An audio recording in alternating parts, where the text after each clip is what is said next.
Assalamualaikum warahmatullahi wabarakatuh. Selamat pagi, salam sejahtera bagi kita semua. Apa kabar anak-anak ibu?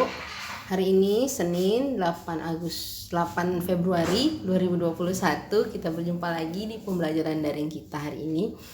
Sebelum memulai pembelajaran, ada baiknya kita berdoa menurut agama dan kepercayaan kita masing-masing. Berdoa dimulai. Berdoa selesai. Anak ibu, kita masih di tema 7.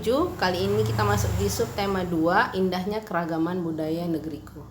Di pelajaran bahasa Indonesia, hari ini kita akan menjelaskan mengenai arti kata sulit dalam sebuah teks non-fiksi.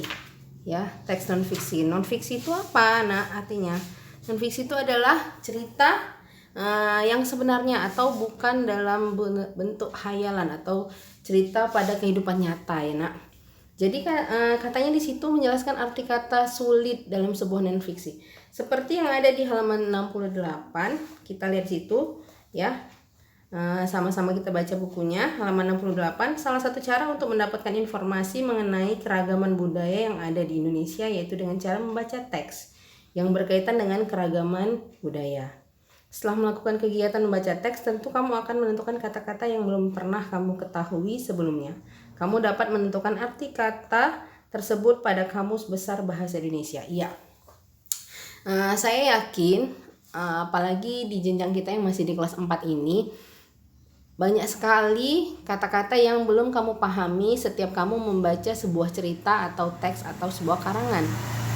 Maka dari itu, di sini kita mulai mempelajari bagaimana cara menjelaskan arti kata sulit dalam sebuah teks. Caranya bagaimana? Yang pertama kita baca dulu teksnya ya nak. Dibaca dulu teksnya, kemudian kamu pilih ya, kamu pilih kata-kata mana saja yang kamu tidak paham. Itu begitu lagi caranya. Kemudian dari kata-kata yang tidak kamu pahami tersebut bisa kamu tanyakan kepada orang-orang yang kamu anggap paham atau bisa menjawab pertanyaanmu. Gitulah caranya. Jadi kalau kita membaca itu apalagi sekarang dari kelas 4, jangan hanya sekedar membaca saja, tapi kamu nggak tahu apa yang kamu baca, kamu nggak paham apa inti dari bacaan yang kamu baca tersebut. Jadi untuk dapat lebih memahami apa yang kita baca, caranya setelah kita baca secara keseluruhan, kita ambil kertas catatan, kemudian dipilih kata-kata mana saja yang nggak kamu pahami, lalu bisa ditanyakan ke orang-orang yang bisa memberikan informasi atau penjelasan yang bakal bikin kamu paham gitu ya. Yang kedua, pembahasan kedua kita mengenai lihat bukunya halaman 77.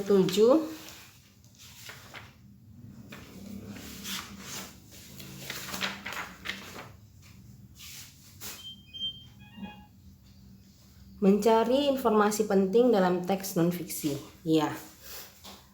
Seperti yang saya katakan tadi, non-fiksi itu apa? Yaitu teks yang sebenarnya atau bukan dalam bentuk hayalan, ya, cerita sebenarnya. Contoh non-fiksi apa aja nak? Misalnya aja kisah seseorang, kisah nyata seseorang, atau biasa disebut dengan biografi ya, atau menceritakan kejadian nyata di sebuah kampung, atau bisa juga kita ketahui itu cerita yang ada di koran-koran. Artinya non-fiksi itu adalah kisah yang sebenarnya, bukan dalam bentuk karangan atau hayalan. Ya nak. Jadi katanya di sini mencari informasi penting dalam teks non-fiksi. Karena non-fiksi adalah karangan yang dibuat berdasarkan fakta, realita atau hal-hal yang benar terjadi dalam kehidupan kita sehari-hari. Iya. Dari keterangannya di situ bisa kamu catat nanti di bukumu ya. Di situ ada ciri-ciri karangan non-fiksi, diantaranya sebagai berikut. Itu bisa kita catat sebagai pemahaman kita mengenai apa sih teks non-fiksi itu ya. Jadi kamu bisa tulis itu sebagai catatan, mencari informasi penting dalam teks non-fiksi. Di situ ada ciri-ciri karangan non-fiksi, diantaranya sebagai berikut. Itu bisa ditulis. Oke, segitu bahasa Indonesia. Kita lihat di situ ada tugas ayo berlatih halaman 78. Ya, lihat bukunya halaman 78. Ya, di situ ada 2 tabel kata-kata sulit beserta artinya. Terus tulislah gagasan pokok pada setiap paragraf teks Tifa dari Papua. Ya, di situ ada 2 tugas ya di bahasa Indonesia, tabel nomor 1 dan 2. Sebaiknya dikerjakan dengan baik-baik dan benar. Kemudian kita masuk di SBDP halaman 76. Lihat bukunya halaman 76. Gerakan dasar tarian suatu daerah katanya. Ya, kita di SBDP ini masuk ke gerakan tarian. Di situ bisa dilihat ya. Gerakan tari merupakan unsur utama dari tari. Gerak tari berfungsi sebagai media untuk mengkomunikasikan maksud-maksud tertentu dari pencipta tarian. Gerak tari dalam tari daerah adalah gerakan yang indah jika diberi sentuhan emosional yang mengandung nilai seni, maka gerak-gerak tarian kesenian tersebut akan tampak indah. Ya, sama seperti lagu daerah ya nak. Tari daerah juga memiliki makna pada tiap-tiap kejadian yang ada di daerah tersebut. Contohnya saja ada tari daerah mencerminkan kebahagiaan, kesedihan, kematian dan sebagainya. Dari gerakan tari yang bisa kita lihat di sini ada pola-pola dasar katanya. Ada menjinjit, pola posisi kaki dan posisi tangan. Di situ menggambarkan bagaimana perasaan hati pencipta tarian tersebut. Bagaimana cara dia mengkomunikasikan atau menyampaikan maksud mengapa tarian tersebut bisa digerakkan. Hal tersebut menjelaskan suasana hati atau kejadian yang ada pada saat pencipta tari tersebut menciptakannya. Ya, bisa dilihat itu halaman 76, bisa kamu praktekkan di rumah. Lanjut kita lihat di halaman 78. Di situ ada iringan musik sebuah tarian. Iya. Lagu dan tarian tidak bisa terlepas dari iringan musik. Maka ketika sebuah tarian itu ditampilkan, pasti ada musik yang mengiringinya. Iringan musik dalam tarian sangat membantu dalam mengatur tempo suatu tarian. Jika alunan musik santai, gerakan juga harus santai. Iringan musik berfungsi membangun suasana agar tema dan alur cerita hidup. Iya. Jadi ketika musiknya santai, maka penarinya akan menggerakkan badannya secara santai. Ketika iringan musiknya cepat, maka penarinya juga menari dengan cara yang cepat. Begitu ya. Bisa kita praktekkan di rumahnya masing-masing.